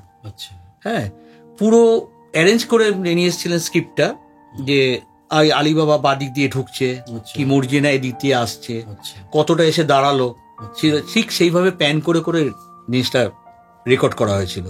ওই চিচির ভাগ বলার ব্যাপারটা ছিল, দুর্গটা খুলছে, এই ঘরঘর আওয়াজ আর ওই সাউন্ডটাকে বানানো হয়েছিল সবাই মিলে একাত্রে প্ল্যান করে। তখন ভাইব্রেশনে কি করে করা যায় লাইভ। রাত্রিবেলা আমরা ক্যান্টিনে ড্রাম ছিল, জলের ড্রাম, সেই জলের ড্রামটা নিই, জলের ড্রাম নিয়ে তার মধ্যে সাইকেলের চেন ঢুকিয়ে দিই, নিয়ে ওটাকে গড়িয়ে যে আওয়াজ হচ্ছে সেটাকে সেট করে রাত্রিবেলা লোকজন নেই, রাত্রি 3টের সময় 2টোর সময় কোনো আওয়াজ নেই, ওইগুলো আমরা রেকর্ড করছি। এই যে আলিবাবা আপনার এতে যখন খুলে বেরিয়ে যাচ্ছে, ওরা দেখছে গোর ওখানে, ওই যে পাতার যে আওয়াজ, ওই প্লাস্টিক পিস সব নিয়ে ফেলে তার উপরে হাঁটা, হেঁটে লাইভ রেকর্ড, এগুলো আমরা সব করেছিলাম। এভাবে করে ওই চিচিং ফাঁক বলার সাথে ওই আওয়াজটা করেছিল, ওই সাউন্ড, তারপর নানা রকম কিছু আওয়াজ, এবং তার সাথে থান্ডার সাউন্ড, রেকর্ডের যে থান্ডার সাউন্ড আওয়াজ ছিল থান্ডারের, ওইকে নিয়ে আমরা মিক্সটা হয়েছি। যদি কেউ এখনো শুনতে পারেন, বুঝতে পারবেন, সত্যি বলছি অপূর্ব জিনিস, কাজ করেও এত আনন্দ পেয়েছিলাম। এই সেম জিনিস কিছু বছর আগে আমি তরুণ মজুমদারের ছবির যত কাজ আমি করেছিলাম, যেমন আলো, ভালোবাসার বাড়ি, তারপরে সিরিয়াল হচ্ছিল আপনার দুর্গেশ নন্দিনী। তো আলো ছবির যদি আপনারা এখন কখনো দেখেন, খেয়াল করবেন, একটা নৌকো জেনারেটর নিয়ে, নৌকো নিয়ে একটা নদী দিয়ে আসছে একটা জায়গাতে, ওই যে দাঁড় পড়ে উঠছে আর জলের ফোঁটা আর ওই আওয়াজ, নারকেল দড়িতে শ্যাওলা পড়ে আছে, এই যে আওয়াজটা দরকার তরুণবাবু, এই আওয়াজটা করার জন্য আমাদের যে কতটা সময় লেগেছিল ভাবতাম, নানা রকম হয়েছে। আর এনারা এমন ডাইরেক্টর ছিলেন, ছাড়তেন না, আর এনারা এত সুন্দর বোঝাতেন গল্পটা রেকর্ড করার আগে। এটাও একটা মস্ত বড় জিনিস আমরা শিখেছি। এই জিনিসটা কেউ করতেন না, উনি যেটা করে দিতেন, স্ক্রিপ্টটাকে চোখের সামনে আমাদের আগে গল্পটা বলে তারপরে রেকর্ডটা আরম্ভ করতেন। সেই ফিলটা যে কি আমি ঢুকে যেতাম, এবং উনি যখন ওই বলছেন যে ওইটা যেটা, এবং এই আওয়াজটা করার জন্য কি করে আমরা সাকসেস হলাম পরে, নানা রকম চেষ্টা করছি, কিছু তো হচ্ছে না, জলের আওয়াজটা হয়ে গেছে, কিন্তু ওই যে বলছেন যে আমার ক্লোজ আমি শর্ট নেবো, ওটা পুরো শ্যাওলা পড়ে দড়ি পাক বেঁধিয়ে বাজটা রয়েছে, ওই ক্যাচ ওই আওয়াজটা দিয়ে ওইটা চাই। নানা রকম দিয়ে চেষ্টা করে চলেছে। তখন ওই মিউজিক এতে ছিলেন শিবাজি চট্টোপাধ্যায়। শিবাজিদা বলছে, সমীর একটা জিনিস আছে দেখবেন আপনি একটু। আমি বলুন শিবাজিদা, না আমার বাড়িতে না এক্সারসাইজ করা করতাম, প্যাডেলিং করতাম, একটা পুরোনো সাইক্লিং পড়ে আছে, নিয়ে আসবো? নিয়ে আনার ব্যবস্থা করুন। তখন বিশ্বাস করবেন না, ওইটা নিয়ে আসা হলো, ওই যে জং ধরা ওইটার সাথে আওয়াজটা নিয়ে টোন করে, রিহা হালকা অ্যাড করে, তারপর গামলার মধ্যে জল রেখে ওই যে জলের ফোঁটা হাত দিয়ে তুলে টাইমিং করে যেটা চাইতে করে, ওইটা সাকসেস হলো। তরুণ বলে, আমি যেটা চাইছিলাম পেয়েছি। এবং এখনো আমি বলছি, তখন আমি বুঝতে পারিনি এটা কি চাইছেন, কি হচ্ছে। যখন আমি হলে বসে যখন বইটা দেখেছি, তখন আমি বুঝতে পারছি যে কেন আমাকে ছাড়েননি উনি, কেন করছিলেন। আপনারা যদি বইটা দেখেন, এই জায়গাটা আমি যে বললাম একবার মিলিয়ে খালি দেখবেন, তাহলে বুঝতে পারবেন। হ্যাঁ, একবার ওই জায়গাটা দেখবেন, আমার কথার সাথে মেলাবেন, তাহলে বুঝতে পারবেন। কিন্তু দেখুন, ফেলে দেওয়া জিনিস কত বড় একটা কাজে লাগলো। কত দিয়ে আমরা কিবোর্ড দিয়ে চেষ্টা হচ্ছে, ওদিক দিয়ে চেষ্টা হচ্ছে, বুঝছেন না। কড়ি দিয়ে কিনলাম ছবির গান, স্বপন চক্রবর্তীর তত্ত্বাবধানে কাজ হয়েছিল। এই কাজে একটা মস্ত বড় জিনিস, আমার বিরাট ব্যাপার হয়েছিল যে রামকুমারবাবুর গান আছে ওতে একটি, রামকুমার চট্টোপাধ্যায়। রামকুমারবাবু মিউজিশিয়ান ছাড়া করতেন না, এবং লাইভ মিউজিশিয়ান ছাড়া, পাশে একসাথে ছাড়া উনি গান করতেন না, করবেনও না। কিন্তু আমাদের ট্র্যাক হয়ে গেছে, ওনাকে দিয়ে কিন্তু গাওয়াতে হবে। স্বপনদাই দায়িত্ব বেশি নিয়েছিলেন যে ঘাবড়াবার কিছু নেই, আমি দায়িত্ব নিচ্ছি, তোমরা তোমাদের কাজটা করো, আমি আমার কাজটা করবো। করে কিছু করলো কি, কিছু মানে মিউজিক ডাইরেক্টর, হ্যাঁ, স্বপন চক্রবর্তী করে রামকুমারবাবুতে দোতলায় অডিও সেন্টার ছিল, সিঁড়ি দিয়ে উঠছেন, কই রে মিউজিশিয়ানরা কোথায় রে? স্বপন দা ওখান থেকে, এই তো মিউজিশিয়ান, আবার কোথায় মিউজিশিয়ান? ভেতরে ঢুকলেন, বসলেন, হারমোনিয়ামটা নিয়ে বসে মাইক ফাইক সেট করা হলো।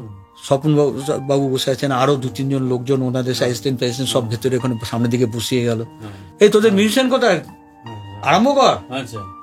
দাদা এই তো করছি, তো করছি, কি করছিস, আমাকে এসব বলে, আপনি আগে, আমি বুঝিয়ে দিচ্ছি, আপনি গানটা দেখে নিন, আর এই দেখুন মিউজিকটা হালকা বাজছে, শুনুন। হ্যাঁ, বুঝলাম তো, তা মিউজিশিয়ানদের এবার বাজাতে বলো, আমি রেকর্ড করবো। এবার বলছে স্বপনদা, এই রামকুমার বাবু, আমরাই মিউজিশিয়ান ধরে নিন। ইয়ার কি মারছিস আমার সাথে? উনি তো এরকম হঠাৎ ইয়ার কি মারছে আমার সাথে, রেকর্ড করে, আমি রেকর্ড করবো কে? আপনি হেডফোনটা নিন না, দেখুন না, সব মিউজিক শুনতে পাবেন। আমি মিউজিক শুনতে পাবো, মিউজিশিয়ান কোথায়? বলে মিউজিশিয়ান আপনার, আমরা মিউজিশিয়ান, আপনি একবার শুনুন না, তারপর দেখছি আমি, ধরুন না। উনি তো হেডফোন নিলেন, মিউজিশিয়ান দেখুন, হ্যাঁ পাচ্ছি, সব পাচ্ছি, আপনার ভয়েস দেখুন, হ্যাঁ ভয়েস পাচ্ছি, দিয়ে স্বপ্ন দিয়ে আরম্ভ করে সুরটা গাইছে গেছে। স্বপ্নদা বললেন, যতবার যাই করবে রেকর্ড মেরে দাও। আরে এ তো বেশ ভারী মজা, এ কি রে, কেউ নেই, কিছু নেই, আমি রেকর্ড করছি। বিশ্বাস করবেন না, তারপরে উনি গাইলেন, আবার একটা থেকে এক করলেন।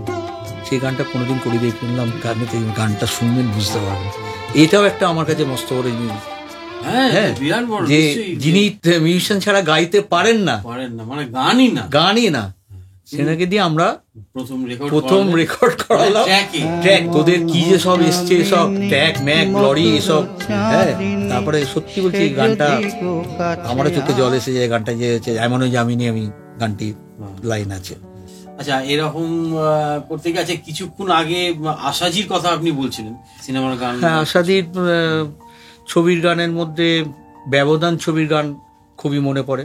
আচ্ছা, সিদ্ধিতে সিঁদুরের একটু কথা ছিল, আমার এটা মানে ভীষণ বিখ্যাত গান। এই গানটা আপনার, আমার অজাদা শেষ, তো এরকম আপনার নিশ্চয়ই আরো আছে। যাই হোক, সে বললে তো হয়তো বোধহয় শেষ হবে না, ভোর হয়ে যাবে। 90 দশকের তো ম্যাক্সিমাম কাজই বোধহয় সম্ভবত আপনার হাতেই সব করা। নচিকেতার কাজও আমারই সব কাজ করা। শেষের দিকে যে বৃদ্ধাশ্রম হয়েছে, সেটিও আমার রেকর্ড করা। নচিতার কি এগুলো আপনি করেছেন? প্রথম দিকে যেগুলো রেল লাইনে মাথা দেবো, এই গানগুলো কি না, তারও আগে প্রথম দিকের যে অ্যালবামগুলো, একদম ফার্স্ট অ্যালবাম আমার হাতে নয়। হ্যাঁ, একদম ফার্স্ট। তো সবগুলোই এইচএমভি থেকে বেরোতো। হ্যাঁ, বেরোতো এইচএমভি, কিন্তু রেকর্ড করতো ব্যবধান যত এইচএমভি আছে, সেও কিন্তু রেকর্ডিং কিন্তু এদিকে জেএমডিতে, আবার তখন আবার জেএমডি স্টুডিও বলে একটি স্টুডিও হয়, সেখানে রেকর্ড হয়। আচ্ছা, তার মানে সেখানে প্রথম রেকর্ডিং হয়েছে অডিও সেন্টারে। নীলাঞ্জনা, এই বেশ ভালো আছে। হ্যাঁ, সব আমার রেকর্ডিং। শ্রাবণ ঘনায় আমার রেকর্ডিং, শ্রাবণ ঘনায় আমার রেকর্ডিং।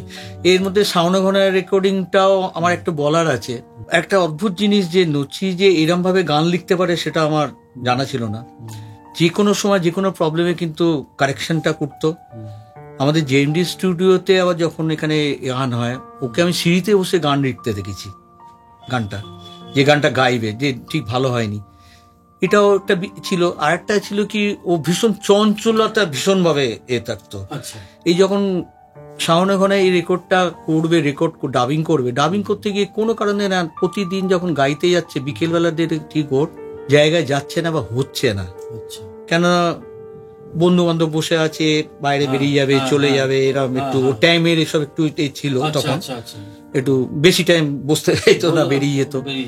তখন আমি বলেছি নচি কারোর জন্য তো আমরা করে, ঠিক আছে তুমি একটা কাজ করো এই গানটা। আর তখন ছিল আপনার অ্যারেঞ্জমেন্টে ছিল মধু মুখার্জি। মধুকেও বললেন যে আমার তো কোন কারণ একটা এই গানটা আমরা একটু, গানটা যে টাইপের একটু সকালের দিকে ফার্স্ট টাইমে আমরা ডাবিং করি। যেদিন নচি ফ্রি থাকবে যদি বলে সকাল 8টা ফাটটা নাগাদ, 10টা থেকে আমাদের শিফটটা আরম্ভ হয়, 7টা কি 8টা নাগাদ তো রাজি হলো। তো একদিন আমি নচিকে আমার বাইকে বসি স্টুডিওতে চলে আসি, মধুও চলে আসে ওখান থেকে স্টুডিওতে, এবং তখন আমরা শুরুয়াত করলাম একটা মস্ত বড় মজা করে। ওই যেহেতু পার্ক স্ট্রিট এলাকা, মানে অফিস পাড়া, ওই সকালবেলায় তৈরি করার জন্য খাবার দাবার যে টিফিনের জন্য লুচি আর ঘুগনি, আমরা লুচি ঘুগনি খেয়ে তৈরি হচ্ছে, তখন আনিয়ে গরম দিয়ে শুরু হলো। নচিকে বসানো হলো, হারমোনিয়াম নিয়ে বসলো। বিশ্বাস করবেন না, যে গানটা কদিন চেষ্টা করে কিছুতেই হচ্ছিল না, গানটা এক চান্সে একবারে গানটা গেয়ে দিল, এবং গানটা এখনো অসাধারণ। অ্যাকচুয়াল মন যতক্ষণ না স্থির থাকবে না, তখন কিন্তু কারেক্ট কাজটা হবে না। মানে আমি বুঝতে পারছি ও ঠিক থাকতে চাইছে না, বেরিয়ে যাবে, বন্ধু বান্ধবরা ওয়েট করছে, এ হচ্ছে, সেই জন্য কিন্তু সকালটা আমি বেঁচেছিলাম।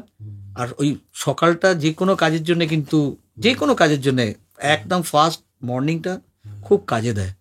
সেটা কিন্তু ও গানটা যখন গাইলো, গানটা আমি তখনই ওকে বললাম যে কি দেখলে কত খাটছিলে, কত কিছু, এক চান্সে তোমার গানটা একবারই গাইলে। আমি 100 বছরও গানটা সরাসরি একবারে 2024, 22, 23 বলছি, এখনকার গান তো শুনছেন, তো তখনকার গান আজ থেকে 20-30 বছর আগেও মানে নচিদার এসব গান রেকর্ড করেছেন, তো ডিফারেন্স নিশ্চয়ই খুঁজে পাচ্ছেন কোথাও?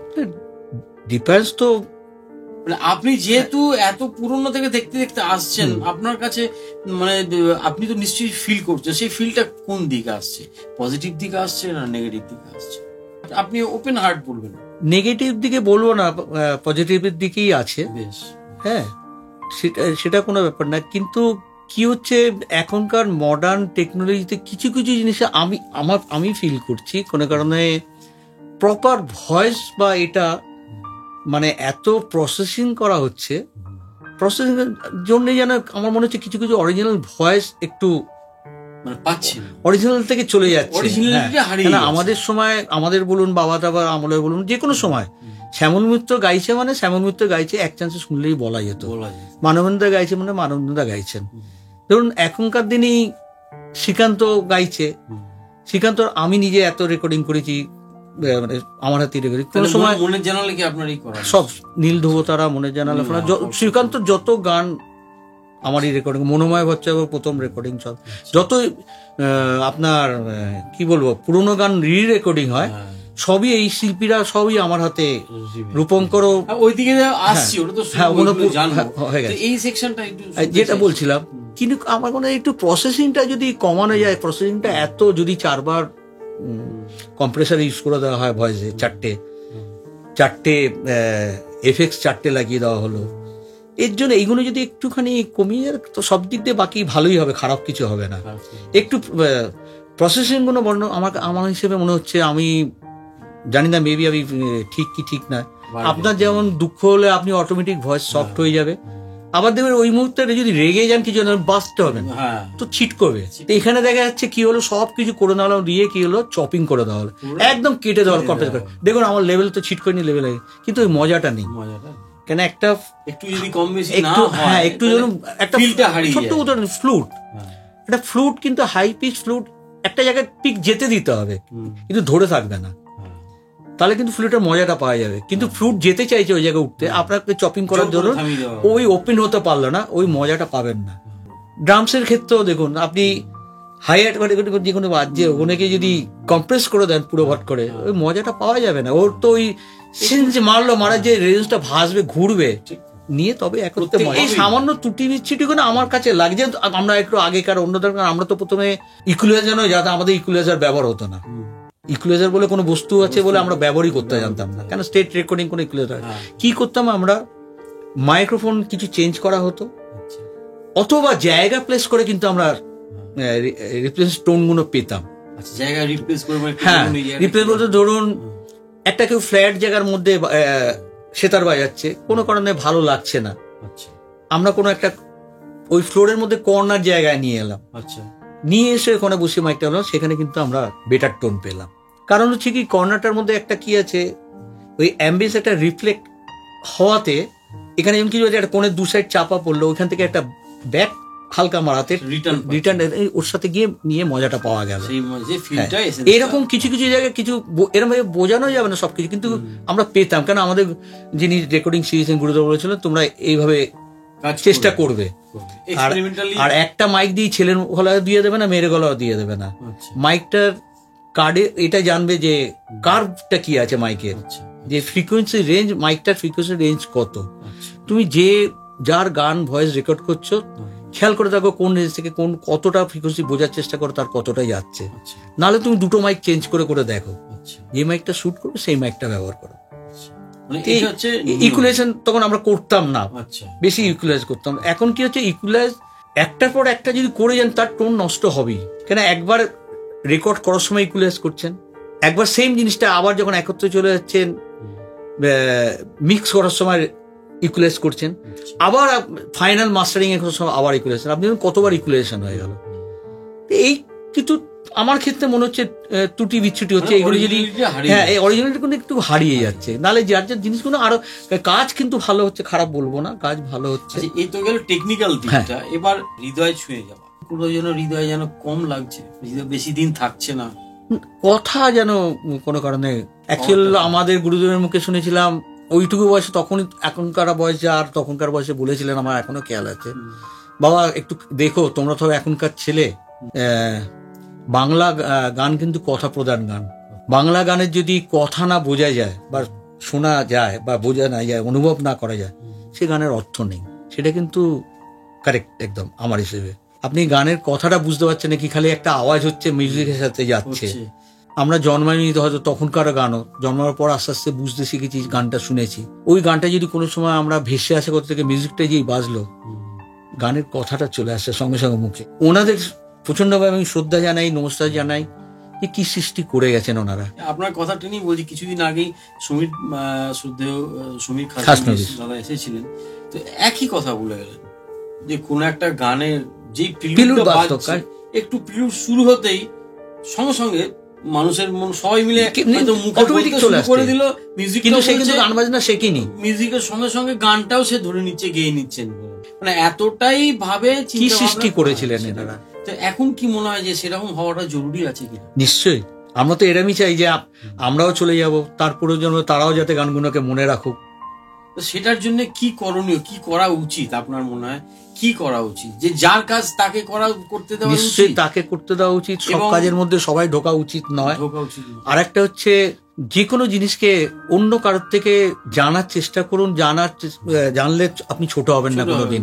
গুরু হিসেবে কাউকে অন্তত মানুন। এখন যেটা বেশি চলে এসছে, আমি সবকিছু আমি করছি, আমি সব জানি, আমি সব জানি, কিন্তু আমরা এত বছর বয়সেও বলছি এখনো আমরা কিছু জানি না, কিছু শিখিনি, এখনো শিখতে চাই, যদি পাই সময় শিখতে কেউ দেখায়। আমরা এখনো কিন্তু ছোট ছেলে হলো তার কাছে গিয়ে, যেমন কম্পিউটার আমি ভালো জানি না, কাজ করিও নি বেশি, হ্যাঁ আমি সাপোর্ট নিয়ে কাজ করেছি, কিন্তু আমি কম্পিউটার বেশি নিয়ে কাজ করি, কিন্তু সেটা এখনো জানার জন্য কোনো কারণে আমার ছেলের কাছে হোক বা আমার ছেলের বয়সী কারো ছেলে থেকে আমি তাদের হেল্প নিই কোনো সময়, এটার জন্য আমি কোনো লজ্জা মনে করি না। কাজ শেখার, আর শেখার শেষ নেই। তো আমার সবার কাছে অনুরোধ, যদি একটু গুরুজন হিসেবে কাউকে মেনে, যে যেটা জানে তার থেকে যদি একটু হেল্প নিয়ে কাজ করে, মানে সব থেকে বড়, মানে সরাসরি একটাই কথা, শেখাটা জরুরি। হ্যাঁ, আর সবাই সব মধ্যে ঢুকে যাচ্ছে না, এটা ঠিক না। যে গান লিখছে সেই সুর করছে, সেই করছে, এটা আপনার একই কথা, মানে বাবুল বোস মিউজিক ডাইরেক্টর, উনি এসেছিলেন, উনিও এসে একই বলছে সুজয় এখন তো সবাই নিজেই সব করে নিচ্ছে, নিজেই গান গিয়ে রেকর্ড করে মিউজিক করে নিজেই চ্যানেলে বার করে দিচ্ছে, তো আমাদের আর কি প্রয়োজন বলো, আমাদের ওই জন্য আমরা ব্রাত্য হয়ে গেছি। এইটার এতেই আমি একটা ছোট্ট ঘটনা মানে এমনি বলছি আপনাকে, আমরা রেকর্ডিং আমরা যেহেতু এই যে এত গুণী শিল্পী হেমন্তদা বলুন, মান্নাদা বলুন, যে কোনো বড় বড় শিল্পী, এনারা যখন আমরা রেকর্ড করতাম এনারা কিন্তু দেখতেন না কি মাইক ওনার মুখের সামনে, বলছে মাইক তো আমার জানার দরকার নেই, তুমি কি মাইক দিচ্ছ, আমার গান গাওয়ার কথা আমি গান গাইবো, তোমার রেকর্ড করা তুমি রেকর্ড, তোমার দেখার তুমি দেখো, আমার দেখা। এইটাই আমি বলছি যে ওনারা যে বলে গেছেন কথাটা, সত্যি বলছি যে ওনারা কিন্তু আমাদের কোনো দিন গাইড করেনি সমীর মিক্সিং এর সময় তুমি রিভার্বটা একটু বেশি দিয়ে দাও, সমীর ওটা একটু কম দিয়ে দিও, ওটা কোনো দিন, ওটা তোমার কাজ তুমি করবে, তোমার কাজ তুমি করবে, যার যেটা কাজ। আপনি একটা ছোট স্টুডিও করেছেন হয়তো, বা যে কেউ একটা ছোট, তার স্টুডিওর ভাড়া হয়তো 1,000 টাকা কি 2,000 টাকা। আর্টিস্ট যে কাজ করতে আসবে সে প্রথম বলবে বাড়ির সামনে কোথায় স্টুডিও যাবো, কোনো ভালো স্টুডিও বললেও যাবে না। দ্বিতীয়ত হচ্ছে জিজ্ঞেস করবে তোমার কাছে ওই মাইক্রোফোনটা আছে কি, সেই মাইক্রোফোনটা কি সাজেস্ট করলেন, না এমন সাজেস্ট করলেন সেই মাইক্রোফোনটার দামই 3 লাখ টাকা। এটা আমি ভাবতে পারি না যে একটা 2 লাখ টাকা স্টুডিওতে যিনি ভাড়া নেন বা 1.5 লাখ টাকা ভাড়া নেন, সে 3 লাখ টাকা 2.5 লাখ টাকার মাইকটা কোথা থেকে এসে তাকে দেবে, তিনি হচ্ছে 2,000 টাকা 3,000 ভাড়াতে এত টাকা। মানে এই জিনিসগুলো কেন হচ্ছে আমি জানি না এগুলো। হ্যাঁ, আরেকটা হচ্ছে অটো টিউন এসে গেছে, আমাদের সময় অটো টিউন ছিল না, আমরা কোনোদিন অটো টিউনে কাজ করিনি, যে কোনো শিল্পীর কাজ করেছি তাদের খালি গলায় গাওয়ার ক্ষমতা ছিল, এবং দেখিয়ে দিয়েছেন। তার মানে লাস্ট নমুনা হচ্ছে চলে গেলেন কিছুদিন আগে নির্মলা মিশ্র। যে কোনো আর্টিস্টকে খালি গলায় কিন্তু এখন কিন্তু গাইতে গেলে বলবেন একটা সাপোর্ট দরকার। কেন এই তফাৎগুলো আমি একটুখানি বুঝতে পারছি, এগুলো যদি একটু করা হয় না। আপনার কি মনে হয় যে অটো টিউন কোনোদিন বন্ধ হবে? মনে হয় আপনার একবার যদি ঢুকে যায়? আমার মনে হয় না বন্ধ হবে, কিন্তু ব্যবহার করা যায়। হ্যাঁ নিশ্চয়ই, আপনি যদি প্রপার রেওয়াজ করেন, প্রপার জায়গায়। আমি যাচ্ছি না, ওটা তো অনেক বড় ব্যাপার। ভালোভাবে আমি বলছি যে গাইলে টিউন লাগবে না, যাদের হাতে দায়িত্ব আছে, সরাসরি বলি যাদের হাতে দায়িত্ব, তারা যদি বলেন না যে অটো টিউন হবে, অটো টিউন বলে কোন বস্তু আমার নেই, না সেটা তো আপনি করবেন না, আরেকজন করবে। এক্স্যাক্টলি, এইটাই হচ্ছে একতা তো নেই। যদি সবাই মিলে আপনারা একত্রে বন্ধ করতে হবে না, এমনি অবধারিত হতে বাধ্য, তারা তখন নিজেরাই ভালোভাবে আপনাকে সুরে গাইতে হবে, সুরে গাইতে হলে গাও, নাহলে যারা আছে ওই রেকর্ড করে দেবো, করলে। আর আরেকটা জিনিসও বলি, এই যে সুরের ব্যাপার দিয়ে সুর কারেক্ট করতে হবে, এইটা কারণটা কি? আমার আপনাদের কাছে যারা আমার এটা শুনছেন দেখছেন, আপনারা বলুন সুরের ব্যাপারটা একদম সুরে থাকতে হবে, এটার কারণটা কি? এটা আপনাদের কাছে আমার প্রশ্ন। প্রথম কথা হচ্ছে ওয়েভ বলতে মানে আমাদের গানের যে ফ্রিকোয়েন্সি আপ ডাউন, যেটা আমি একটু আগে আপনাদের বললাম উদাহরণ, যে মানুষ অতি অবশ্যই, আমি কথা বলছি আস্তে কথা বলবো, কখনো জোরে কথা বলবো, কখনো ট্রেন ধরতে যাবেন, টাইম হয়ে গেছে 2 মিনিট আপনি দৌড়বেন, এইটা হচ্ছে তো এইভাবেই তো জিনিস। আমি হেমন্তদার মুখে পেয়েছি গান রেকর্ড করার পরে, সুর বেসুরো হয়েছে, হেমন্তদা বললেন হ্যাঁ আমিও জানি বেসুরো হয়েছে, হিট হলে ওটাই হবে, এবং হয়েছে। এখন যার জন্য কিছু কিছু জায়গা থেকে আমাদের কানে ভেসে আসে, হেমন্ত মান্না সব গান গিয়েছেন, সব ঠিক আছে, কিন্তু দেখো সব বেসুরো গানে। আমার কাছে সবার কাছে এই বেসুরো গানটা গিয়ে এরকম ভাবে হিট করান না আপনারা, অটো টিউন করছেন কেন? ঠিক আপনারা যেমন ওনাদেরকে বলছেন শুনছি, এখন আমাদের কানে ভেসে আসে এটা, যে হেমন্তদা মান্নাদা সব ওই তো গান করেছেন, কম থাকুক না, কম থাকলে কি আছে? আমার কাছেও আমার মনে হচ্ছে আপনি নিজের ভেতর থেকে দিয়ে ফিলটা দিয়ে গাইছেন, তার থেকে যদি একটু নড়ে যায়, একটু নড়ে যায়, ক্ষতি নেই। তার মধ্যে যে টেম্পোতে রেকর্ড করা, এটাকে আপনাকে ছোট্ট একটা উদাহরণ দিচ্ছি। আপনাকে 2 ফুট করে আমি লাইন কেটে দেবো, আপনি যদি ওর উপর দিয়ে হাঁটেন 2 ফুটে, আপনাকে কিরম দেখতে লাগবে? Robot, correct? তো গানটা আমার কাছে মনে হচ্ছে এটাই জিনিস হচ্ছে, গানের যে অনুভূতি, অনেক মজা, যে কান্না দুঃখ গানের মধ্যে থাকে, সব মনে হচ্ছে একদম পুরো কেটে কেটে কেটে সব রোবট হয়ে গেছে আমরা পুরো। আপনি সুরে গান গাইবেন না, এসে সুর করবেন না, আগে একটা লাইন না, আপনি অটোটিউন ব্যবহার করুন, সামান্য পার্সেন্টেজ একটু ব্যবহার করুন, কোনো কারণে। আমি আমার দুঃসাহস নেই, তবু আমি বলছি যে না, আমিও যে কথাগুলো বলছি তো অনেকেরই ভালো লাগবে না, আপনি ভালো না লাগলেও আমি আপনাকে বলছি যে মানে অটো টিউন বন্ধ করা উচিত। আমি কিন্তু আমার মন বলছে যে যদি অটো টিউন বন্ধ করে খুব ভালো হয়। 2 বছর 5 বছর যাবে, কষ্ট হবে।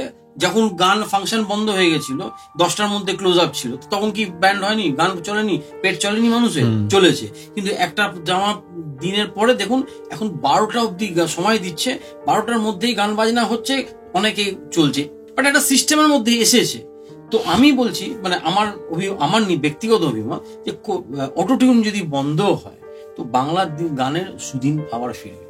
অ্যাটলিস্ট মানুষ আবার প্রচেষ্টা শুরু হবে, আবার সেই আদা জল খেয়ে গানে সেই ভোরবেলা ঘুম থেকে উঠে শুনতে পেতাম, আর ছোট থেকে শুনে এসেছি সেসব সন্ধ্যেবেলা এবং সকালবেলা ভোরবেলা সেসব আমি তো বোধহয় আমি কিন্তু গান বাজনা এলাকার পাড়া থাকি, ও সবার কিছু শুনতেই পারে, কারণ they are all busy with their headphones, কিছু কথা বলে যাচ্ছে সবার অন্য সঙ্গে। টেকনিক্যাল জানে তো যে গানটা নেওয়ার চাপ নেই, ওরা তুমি দেখে নাও কি দেখবে না, সুরটা যদি কিছু চায় ওটা তুমি ঠিক করো। এই সাহসটা হয়ে গেছে কিছু টেকনিক্যাল সাপোর্টের জন্য, এই সাহসটা সবাই এসে গেছে। একটু বেশি বলে ফেললাম আমি, কিন্তু সামহাউ কোনো একটা জায়গা থেকে এটা খুব লাগে আমার।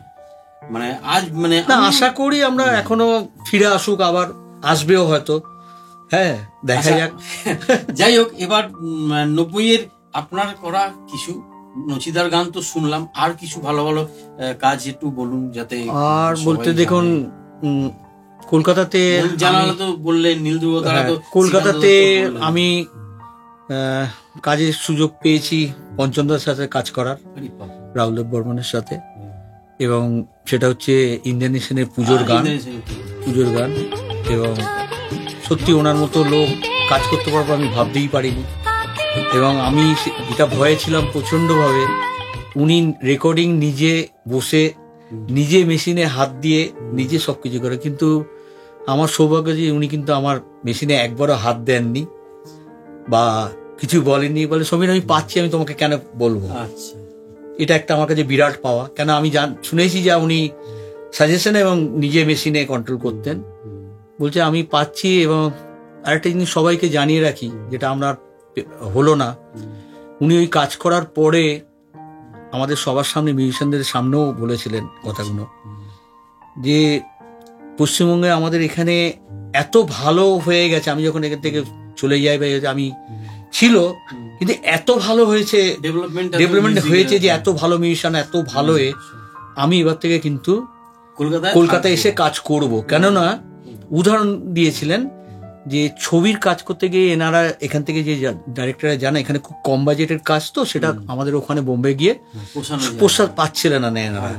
তা আমি এদের জন্য কিন্তু আমি এত ভালো জিনিস পেলাম এখানে, আমি কিন্তু কলকাতায় আসবো ছবির কাজ করার জন্য। সম্ভবত এটাও শুনেছিলাম যে উনি বলেছিলেন যে কলকাতাতেই থাকবার ওনার একটা পরিকল্পনা শেষ দিকে ছিল, ইচ্ছে খুব ছিল। এবং মস্ত বড় আরেকটা জিনিসও হয়েছিল, আমি যখন ওনার এই রেকর্ডিং গুলো করি, ওই গানের শেষের পরের দিন আমার একটা মস্ত, আমার নিজের পারিবারিক বলছি, আমার বিয়ের দিন ছিল, এবং পঞ্চমদাকে আমি ইনভাইট করি নেমন্তন্ন, এবং শিল্পী মহলও আমার সাথে, দেবশ্রী রায় এবং প্রসেনজিৎ সবাই ছিল, সবাই নেমন্তন্ন এসেছিল।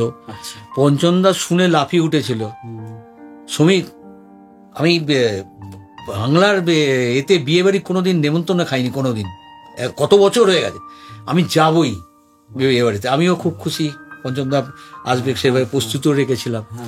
কিন্তু তখন কাজটা হয়েছিল ওটা কনকর্ড রেকর্ডসে, বিশ্বনাথ চ্যাটার্জি আর বৌদি, যখন বিশ্বনাথ দা এবং বৌদি ঢুকলেন, আমি বললাম যে পঞ্চমদা কোথায় গেলেন? পঞ্চমদা সমীর, আমার ব্যাড লাক, সকাল থেকে পঞ্চমদা সেদিন শরীর খুব খারাপ হয়ে গেছিল, খুবই খারাপ হয়ে যায়, বলছি লোকের মধ্যে এখানে আনার মতো অবস্থায় ছিল না, এত শরীর খারাপ, সেই জন্য নিয়ে আসিনি। উনি খুব খুশি হয়েছিলেন। এবং আরেকটা হচ্ছে যে উনি চলে যাওয়ার পর মিক্সিং করে যখন আমি পাঠাই, উনি মিক্সিং এর সময় আমার পাশে ছিলেন না, যেটা কোনো দিন হয়নি। মিক্সিং করে পাঠিয়েছি, একবারেতে আমাকে এক চান্সে বলেছে কিছু বলার নেই, একদম ঠিক আছে। এটাও আমার কাছে মস্ত বড় পাওয়া। শেষ কণ্ঠস্বরই তো ওখানে হারমোনিয়াম বাজিয়ে উনি যে দিদিকে গান শেখাচ্ছিলেন।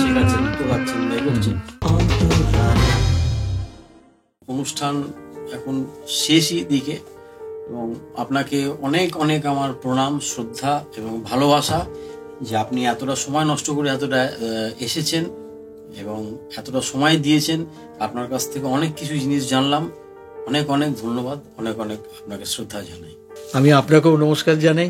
আপনি নমস্কার মানে আমি আপনার ছেলের বয়সী, অতএব আপনি আমার না, তাহলে তো আবার ওই কথা বলতে হয় পুরনো, যে কিভাবে কাদের সাথে পেয়েছি, আমি আপনি ছাড়া চট করে বলতে পারি না। আপনাকে দেখলাম চোখের সামনে, যেন ওইসব মানুষগুলোকে দেখার আর আমাদের কোনো সুযোগ হবে না, তো সেটুকুন একটা আনন্দ হলো এবং অনুভূতি। যাই হোক, আমি ফিলিংসকে আবার ধন্যবাদ জানাই যে আমাকে এখানে আসার জন্য, এবং আশা করি আপনারাও যেসব জিনিস জানালাম শুনে খুশি হবেন বা করতে পারবেন, বুঝতে পারবেন। নমস্কার সবাইকে, প্রণাম জানাই সবাইকে। খুব ছোট্ট একটা উপহার। নমস্কার, ধন্যবাদ।